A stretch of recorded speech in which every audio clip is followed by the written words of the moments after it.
I don't know if there could be anything in modern history more vile and anti-democratic than what I'm about to tell you. I thought about the title for a long time, and all sorts of different ideas came to my mind. For example, Tulsi Gabbard exposes how the President of the United States became a traitor. Well, I'm talking about Barack Obama. Fake elections and the secrets of the Gluvendovo state. Also the biggest political deception in United States history. Manipulation, lies, and betrayal. I stopped at the following: the shocking truth about the 2016 election revelations that shook America. Imagine a dark, smoky room in the heart of Washington, where in December 2016, key figures of American politics gather. They sit at a long table, illuminated only by the dim light of a lamp. The tension is palpable in the air. This is not a scene from a spy thriller, ladies and gentlemen. According to Director of National Intelligence Tulsi Gabbard, this is the reality that unfolded after the victory of Donald Trump in the 2016 presidential election. Today I will talk about the sensational report by Gabbard that she has just published. She accused the Barack Obama administration and Barack Obama himself of creating the so-called Russian hoax. The myth about Trump's collusion with Putin, the Kremlin, and Russia. Why did Trump and Putin supposedly join forces? To take the election away from Hillary Clinton? This is a story about political intrigue, manipulation, intelligence operations, and an attempt, as Gabbard claims, to undermine the will of the American people. Let's start with how it all began on November 8, 2016. Donald Trump unexpectedly defeats Hillary Clinton in the presidential election, much to the surprise of the establishment. For the Democratic Party, and especially for the elite, this was a shock. Clinton, who many considered the inevitable winner, lost. Panic begins in the White House, led by Barack Obama. A lot of actions need to be covered up, actions that really didn't need to be hidden at all. According to Gabbard, that's when the plan was born, which she called the preparation and execution of a coup d'etat. No more, no less. December 9th, 2016. Just a month after the election, Obama gathers the key members of the National Security Council at the White House. Among them are FBI Director Comey, CIA Director John Brennan, Director of National Intelligence James Clapper, National Security Advisor Susan Rice, Secretary of State John Kerry, Attorney General Lolita Leach, and Deputy FBI Director Andrew McKay. This was a team of heavyweights. And their goal, as Gabbard claims, was to create a narrative, that is, a story about Russian interference, which would discredit Trump's victory. Gentlemen, he hasn't even taken office yet. The so-called Steele dossier became a key element of this story. This document, prepared by former British intelligence officer Christopher Steele, was funded by Hillary Clinton's campaign and the Democratic Party. It was created to smear Trump in the eyes of voters and was completely fabricated by Steele himself, his subcontractor Igor Danchenko, and lawyers from Hillary Clinton's campaign. The dossier claimed that Trump had deep compromising ties with Russia, including alleged financial and personal scandals. But here's the sensation. Gabbard claims that the intelligence community knew that the Steele dossier was fabricated and not supported by any facts, and the CIA even classified it as an internet rumor. Nevertheless, this document became the basis for a 4-year hysteria aimed at convincing Americans that Russia rigged the election in favor of Trump. Gabbard, in her report published on July 18th of this year, cites more than 100 emails, memorandums, and other documents. She claims that these materials are irrefutable evidence of how Obama and his team manipulated intelligence data. For example, before the elections, United States intelligence concluded that Russia was not trying to influence the elections through cyber attacks. December 8, 2016. According to Gabbard's documents, intelligence prepared a report for the president's daily briefing stating that Russia did not influence the election results through cyber attacks or in any other way. However, this report was not published. Why, you might ask? And that's because the next day, on December 9th, Barack Obama the President of the United States, personally ordered a new intelligence assessment to be created, which was supposed to highlight the tools Moscow used to influence the American elections. Let's add, as they say in drama, some intrigue. According to GAVR, after this meeting, Clapper's assistant sent an email to intelligence leaders demanding that they prepare a new report that would confirm Russia's interference. In other words, exactly the opposite of what they had just said. One of the report's contributors, who worked in the Office of National Intelligence, tried to challenge this, pointing out the contradiction with the previous assessment. And what do you think? He was immediately removed from the correspondence and taken off the report. I don't know what happened to him after that. A classic case of silencing dissenting voices. By January 6, 2017, just a few days before Trump's inauguration, Clapper presented a new report based on Steele's dossier and other questionable sources, and other very questionable sources, claiming that Russia had indeed interfered in the election. This report became the basis for Special Counsel Robert Mueller's years-long investigation. The Mueller investigation, which began in May 2017, was supposed to find evidence of Trump's collusion with Russia. It lasted for 2 years, cost millions of dollars, and turned upside down the lives of many people around Trump. But in the end, on April 18, 2019, Mueller published his report. And in it, there was no evidence of collusion or coordination between Trump's team and Russia. No thing. That was the moment when, according to Gabbard, the truth started to come out. However, the damage had already been done. 2 impeachments, arrests, searches, international tension with Russia. And all of this, as Gabbard claims, was built on a lie that started in that room in December 2016. Now let's take a look at the main players. Barack Obama, according to Gabbard, personally directed this campaign, although there is little direct evidence of his involvement in every step. John Brennan, then the director of the CIA, is named by Gabbard as one of the main architects of the Russian hoax. His experience in intelligence and reputation as a tough politician made him ideal for this role. James Clapper, the director of national intelligence, allegedly signed off on a false report, knowing it did not match the facts. Hillary Clinton, who lost the election through her campaign, funded the Steele dossier, which became the fuel for this story. Additional actors. How much crap do we have in the ruling circles? Susan Rice, John Kerry, Loretta Lynch. According to Gabbard, all of them took part in the White House discussions. What a wonderfully vile company, isn't it? But why is this a sensation, you may ask? After all, we all knew this, maybe not with such precision, but we knew it.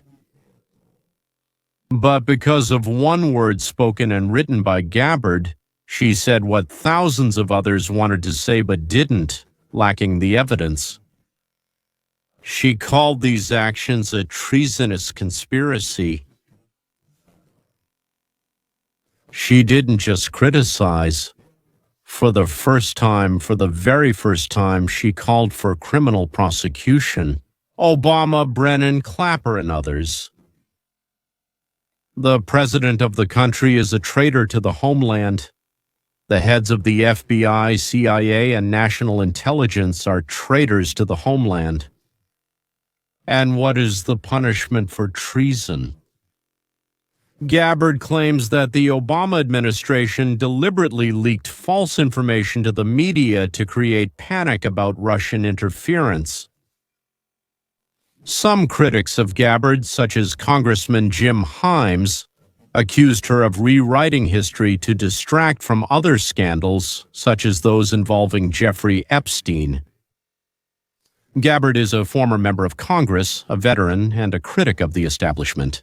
She is not afraid to challenge the system. Her report caused a storm. Some call her a hero who exposes corruption and betrayal, while others call her a puppet playing into Trump's hands. But the fact remains, her documents raise serious questions about how United States intelligence was used for political purposes. This is a story about power, manipulation, and the struggle for control. It's a reminder that even in a democracy, powerful people can rewrite the rules of the game. What does that mean for us?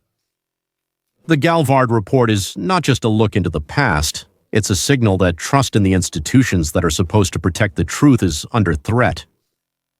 She handed over all the documents to the Department of Justice to restore justice to Trump, his family, and the American people. While Brandon Klepper and others have not responded to these accusations, the Department of Justice remains silent. Too little time has passed, this story isn't over yet, and who knows what other secrets are waiting for their time. Maybe the next report by Gabbard will reveal even more, or maybe other reports are being prepared in other ministries and agencies. Hillary Clinton and her campaign played a key role in creating and spreading the Steele dossier, which became the basis for the accusations against Donald Trump. Accusations of collusion with Russia in the 2016 election. Clinton's campaign through a law firm. I'm reminding you of this, which I'm sure you all know, but since many have forgotten as much time has passed, Hired. This is a company that conducts research and investigations, mainly of political opponents, which in turn hired former British intelligence officer Christopher Steele to compile the dossier. The funding, a substantial amount of $8 million, came from the Clinton Company and the Democratic Party, which has been confirmed by investigations and documents, including expense reports for the Steele dossier. Published in the media in January 2017, it contained unproven claims about Trump's financial and personal ties with the KGB and the Federal Security Service, Russia, the Kremlin, personally Putin, and so on, which reinforced the narrative of Russian interference and, of course, led to completely unnecessary tensions in relations between the states. Tulsi Gabbard, in her report, claimed that Clinton and her team deliberately promoted this unverified information to discredit Trump and undermine his victory. Let me remind you that at that moment he was already preparing to take the oath as the President of the United States, the 45th president. After the election, Clinton's team actively supported the investigation. That means in this case it was already Special Counsel Mueller.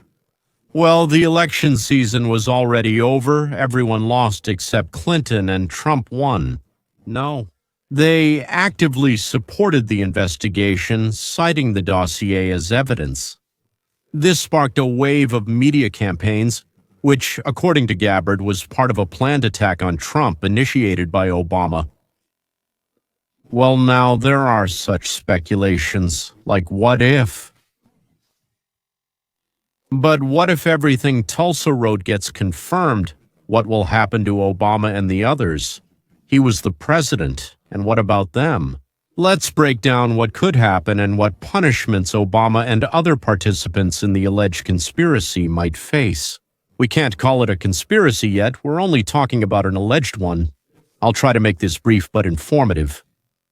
First of all, if the Justice Department confirms that Obama, John Brennan, James Clapper, Hillary Clinton, and others like Susan Rice and Loretta Lynch deliberately manipulated intelligence and leaked false information to the media to undermine Trump's victory, this would be classified as a serious abuse of power. Possible charges could include conspiracy against civil rights, which is a violation of Title 18 of the Code.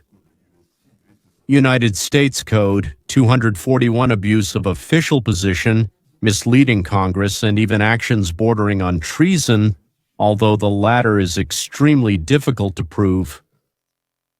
For Barack Obama as a former president, legal prosecution would be unprecedented. If his personal role in coordinating these actions is proven, he may face charges of conspiracy or obstruction of justice. The punishment for such crimes varies. For conspiracy against rights, up to 7 years in prison.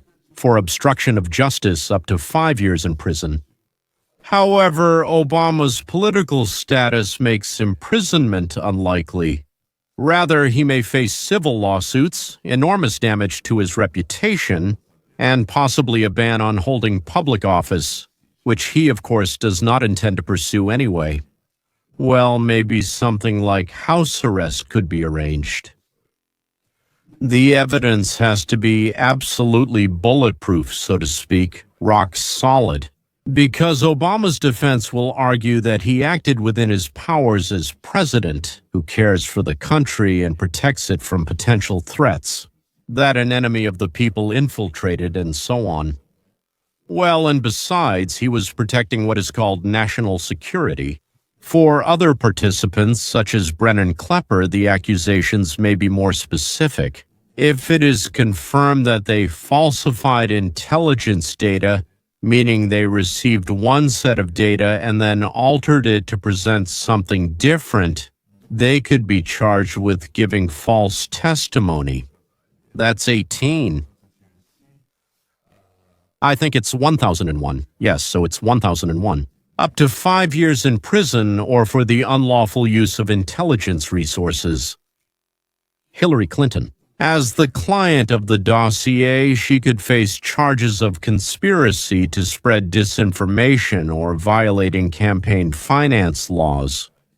And if it's proven that the money for the dossier was used illegally, I don't think they'll prove it. Everything is airtight there. The penalties for her could include fines or short-term imprisonment, but her political influence will likely soften the consequences. Well, it's not even likely, it's almost certain. The political consequences will be enormous. Confirmation of Gabbard's report will trigger a crisis of trust in the intelligence community and the United States Democratic Party. This could lead to new investigations, resignations in the Justice Department and the FBI, as well as high-profile court cases. Public opinion, of course, will be divided. Trump's supporters will say, here is proof of the deep state, while his opponents will claim that this is an attempt, as I already said, to rewrite history. The media noise will be deafening, with headlines like Obama on trial, Clinton exposed. However, there's a catch. And even if the report is confirmed, the Justice Department may face difficulties in holding such high-ranking individuals accountable. After all, Our Lady Justice is not completely blind, ladies and gentlemen. Unfortunately, she is not completely blind. The legal thresholds are high and the political pressure is enormous. The statute of limitations for many charges, 5 years, could already expire in 2025 unless the actions are classified as an ongoing conspiracy. It's possible. In addition, the defense will argue that the actions were within the law, and Steele will just give her a political opposition investigation. Is the sensation that such a process would become the biggest political scandal in United States history? Imagine a former president, an ex-secretary of state, and top intelligence officials in court. That would shake the foundations of American politics, cause protests in the streets, and possibly even have international consequences. But it's an opportunity, it's a chance, a huge chance to clean out the top of the swamp. Below this video, you'll find a poll with 2 questions. A trial against the top officials of the state. Is it good for the country or bad for the country? Choose one. And also leave comments about what you think of this report, about what happened, and share it with your contacts. Everyone should know about this, Republicans, Democrats, and those who are undecided. We need to undermine the foundations of the deep state. If the Department of Justice confirms Tulsi Gabbard's report about fabricated charges against Trump and begins prosecuting Barack Obama, Hillary Clinton, and other key figures, it could deal a devastating blow to the Democratic Party. Let's analyze whether a split in the Democratic Party is possible, whether it could disappear or a new political force could emerge, and what that might mean. A split in the Democratic Party is quite likely. By the way, imagine a trial of Obama, Clinton, Brannan, names that are symbols for millions of Democrats. Confirmation that they deliberately manipulated intelligence and the media to undermine the elections would cause an uproar. No, among Make America Great Again supporters, we already know that. The progressive wing of the party, the progressive wing of the Democratic Party, already dissatisfied with the establishment, might accuse the elites of betraying their ideals. Bernie Sanders and his supporters, for example, have long criticized Clinton for backroom dealings. Well, his election was simply stolen from him at the time. Clinton actually stole the election. They took 5 million people from his column in the computer and moved them to Clinton's column, and she became the party's nominee for the election. Such a scandal could push this group, this wing, to create a separate left-wing party, something like a People's Party focused on social justice and anti-corruption.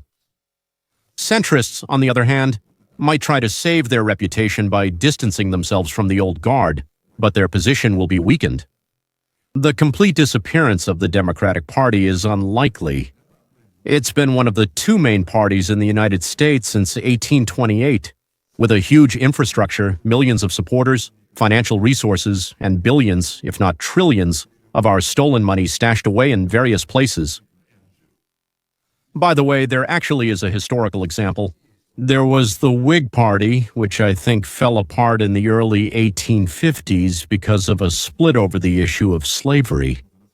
But it was replaced by the Republican Party. For the Democrats to disappear, it would take not only a scandal, but also a prolonged decline in popularity. So it's starting to happen after all. The creation of a new party is a more realistic scenario. Centrists like Joe Manchin or moderate Democrats could join forces with independents or disillusioned Republicans to form such a third force. Let's remember Andrew Yang's movement. It has already tried to occupy this centrist niche. The scandal with the Russian fake could become a catalyst, attracting those who are tired of polarization. Independent voters may join them, and by the way, there are about 40% of them in the United States. A new party could position itself as anti-corruption and pro-reform, promising to clean out the Augean stables of Washington. That would, of course, be an earthquake in American politics, a split among the Democrats between progressives, who, by the way, aren't really progressive at all, and centrists plus a new party would change the balance of power. The Republicans, especially Trump supporters, would gain an advantage while the Democrats sort through their own ruins. Another scenario, if the Justice Department's investigation drags on without clear results, it will create a sense of an endless scandal, driving voters away from both parties. In that case, voter turnout in the 28th year could drop, and protest votes would go to third parties or independent candidates.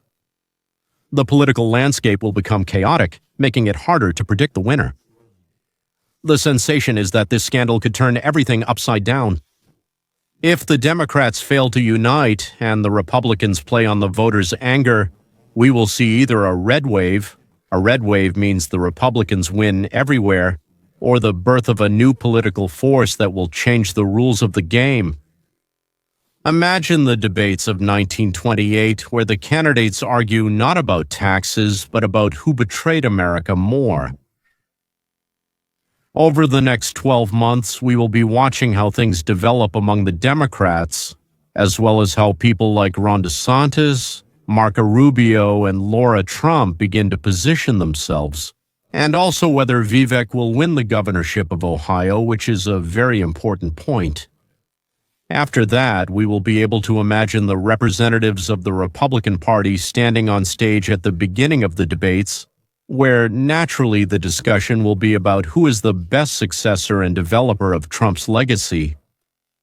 Once again, we are talking about Vice President Vance, Governor Ron DeSantis, Secretary of State Marco Rubio, co-chair of the Republican National Committee Laura Trump, Texas Governor Greg Abbott, Virginia Governor Glenn Kemp, and Vivek Ramaswamy. If he becomes governor, if not, then he is not in this lineup, and of course Tulsi Gabbard herself.